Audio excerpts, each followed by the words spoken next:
Siap hormat.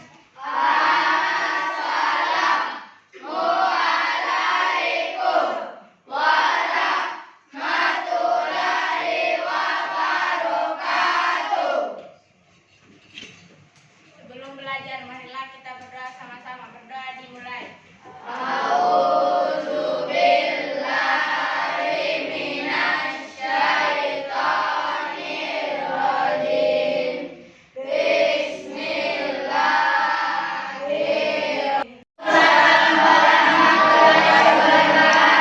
Bagaimana kabar kalian hari ini, nak? Alhamdulillah.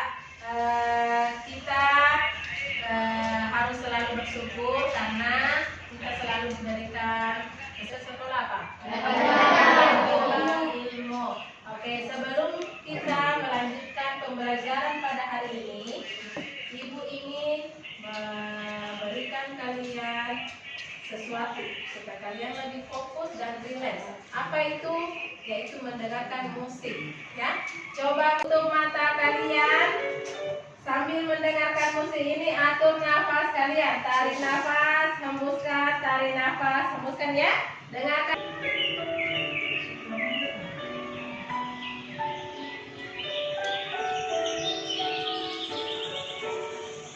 Tarik nafas.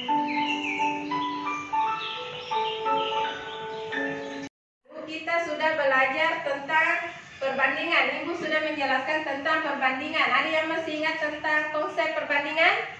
Ya. Katakan. Apa? Baca. Perbandingan adalah membandingkan dua nilai atau lebih dari satu besaran yang sejenis dan dinyatakan dengan cara yang sederhana. Oke, tepuk tangan untuk Redina. Coba perhatikan di atasnya. Ada berapa pisang? 7. Sampai berapa? 5. Kalau perbandingan itu penulisannya 5:7. Kalau perbandingan penulisannya A banding B atau A bagi B, ya. Nah, di situ ada berapa pisang tadi? 7. Ini adalah sesi terakhir pada pembelajaran hari ini. Setelah mengikuti proses pembelajaran tadi, siapa yang bisa menyimpulkan dari proses pembelajaran tadi? Apa yang kita pelajari hari ini? Siapa yang bisa simpulkan, angkat tangan? Oke, silakan Widya. Perbandingan senilai adalah perbandingan dua besaran dengan keturunan. Jika yang suatu diperbesarkan atau diperkecilkan, maka yang kedua akan membesar, mengecil. Begitu pula sebaliknya. Oke, tepuk tangan untuk Widya. Sekarang satu orang lagi yang bisa menyimpulkan tentang perbandingan berbalik nilai, yang laki-laki. Yang laki-laki, ada yang bisa laki-lakinya? Coba Sakirul, bisa? Oke, silakan berdiri Sakirul.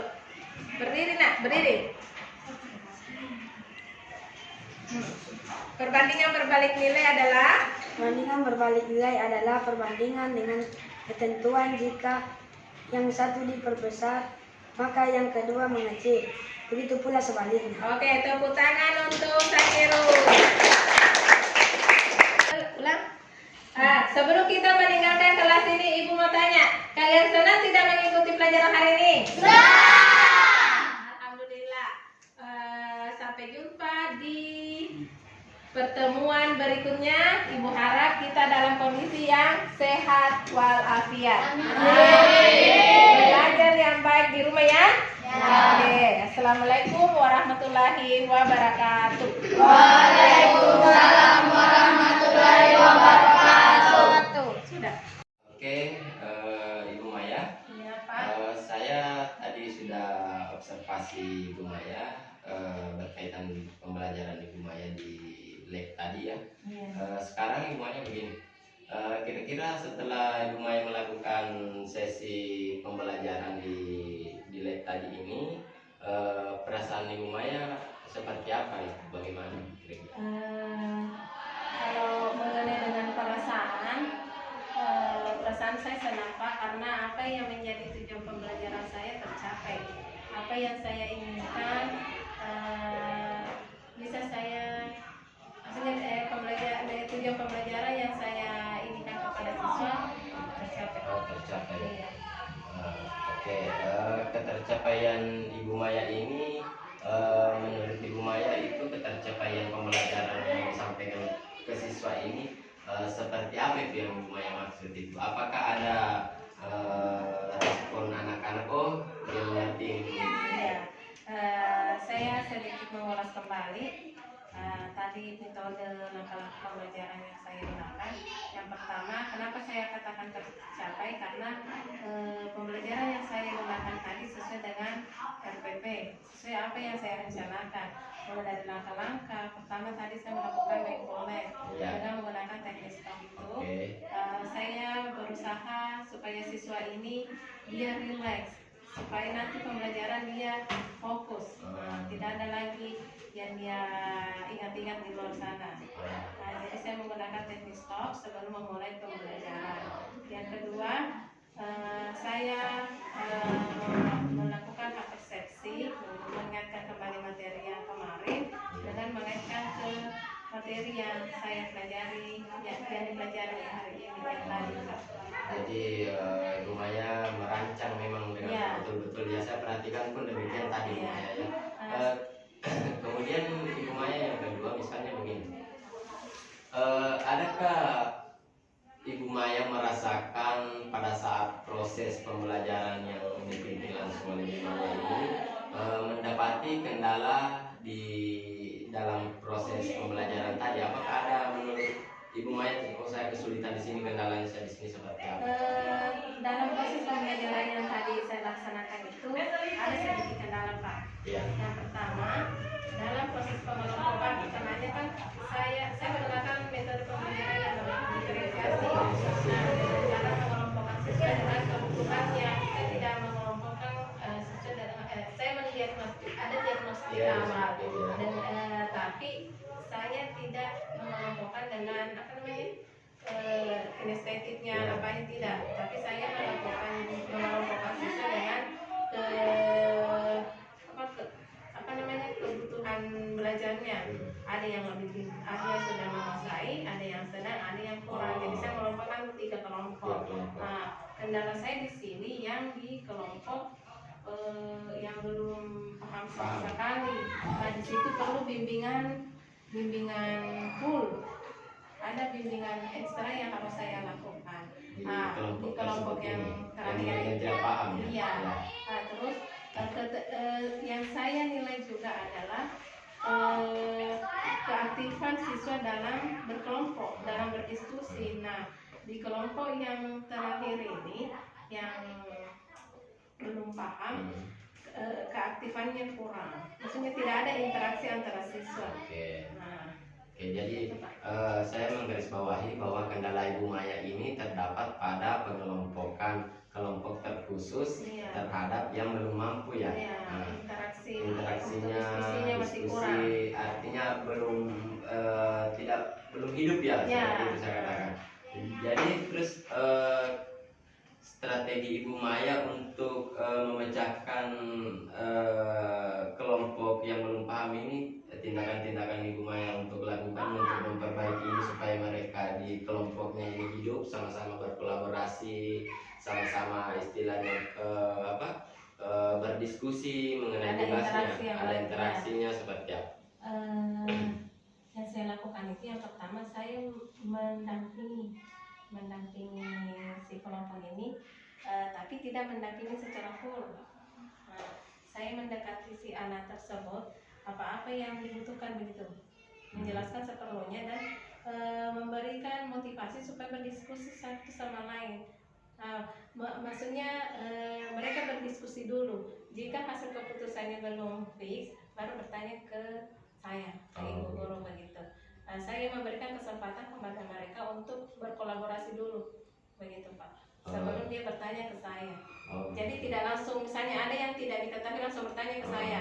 Saya berikan kesempatan ke mereka dulu. Saya bertanya ke A, ke B, saling memasukkan jawabannya, baru terakhir ke saya. Oke, jadi Ibu Maya ini membuka ruang untuk teman-teman kelompoknya ini, mengajarkan kalau ada yang kurang dipahami, silakan diskusikan dulu ke teman-teman, tidak langsung ke Ibu Maya. Jadi kalau menurut seperti itu lebih efektif ya, Ibu Maya.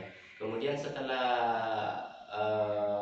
misalnya berjalan seperti itu, apakah komitmen Ibu Maya yang akan Ibu Maya lakukan terhadap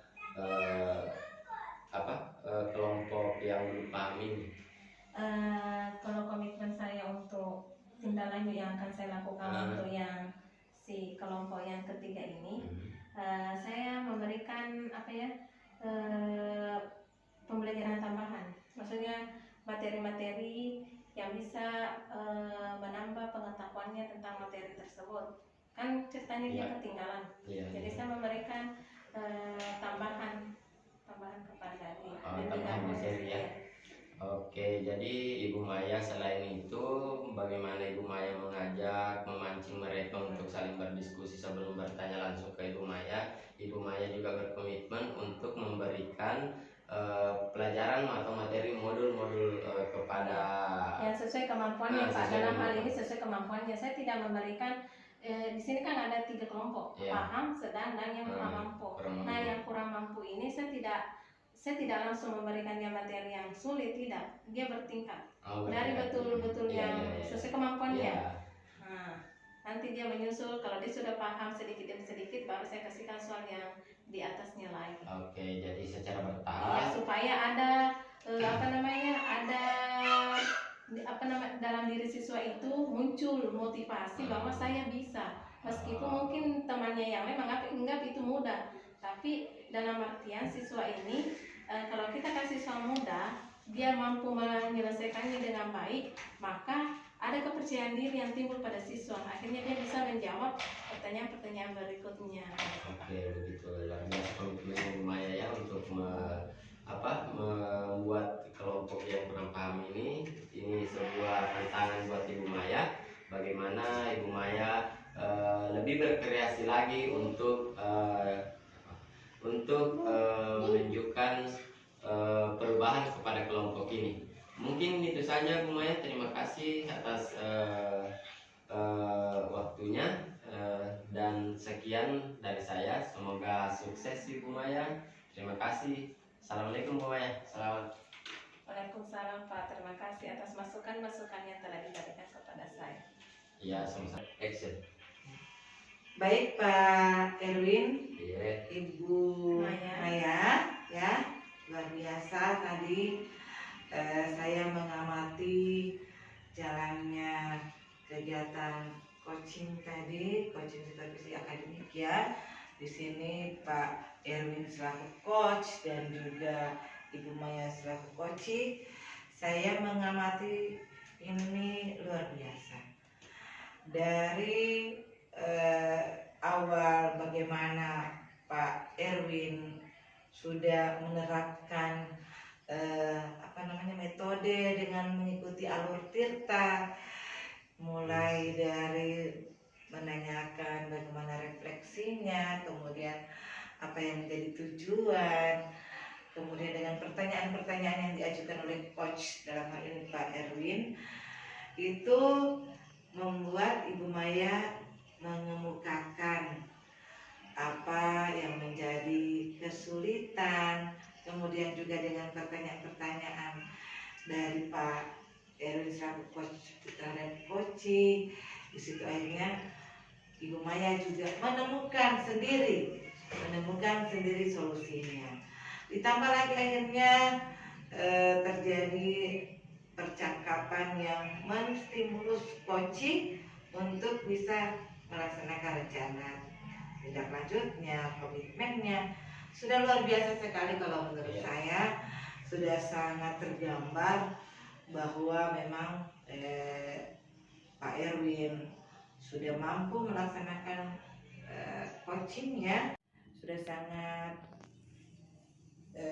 sesuai dengan apa yang diharapkan, bahwa coaching hari ini sudah terjalin, ada unsur kemitraan, kesetaraan di sini, di mana Pak Erwin selaku coach dan Ibu Maya selaku coach. Bagaimana Ibu setuju kalau saya sampaikan bahwa memang di sini Ibu merasa lebih leluasa menyampaikan apa yang menjadi yang mengganjal di benak dan pikirannya ibu, kemudian dapat sendiri solusinya. Satu lagi yang saya ingin pesan saya bahwa ada satu keterampilan skill yang harus dimiliki oleh seorang coach, yaitu keterampilan menyimak. Jadi selain mindfulness tadi juga ada kemitraan, ada lagi satu yang terkadang ini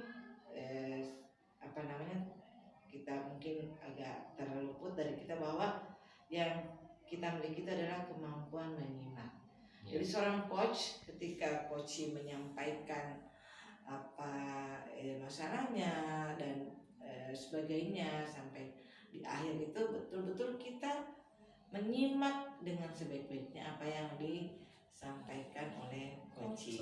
Itu yang paling utama, keterampilan menjadi coach. Di situ sudah termasuk di situ mindfulness-nya seutuhnya, kemudian juga fokus di situ kita aktifkan semua panca indera kita, bagaimana mata kita terfokus ke orang yang menjadi coach kita, kemudian telinga kita fokuskan untuk mendengarkan apa yang disampaikan oleh coach. Luar biasa Pak Erwin, saya hanya berharap Pak Erwin tetap bersemangat. Saya tahu bahwa tidak mudah yang dilewati sampai di titik ini.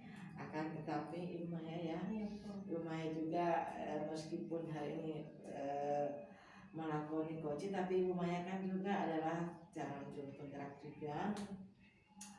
Saya yakin apa yang dilewati ini memang tidak mudah, tapi alhamdulillahnya kita ini sudah sampai di pendampingan individu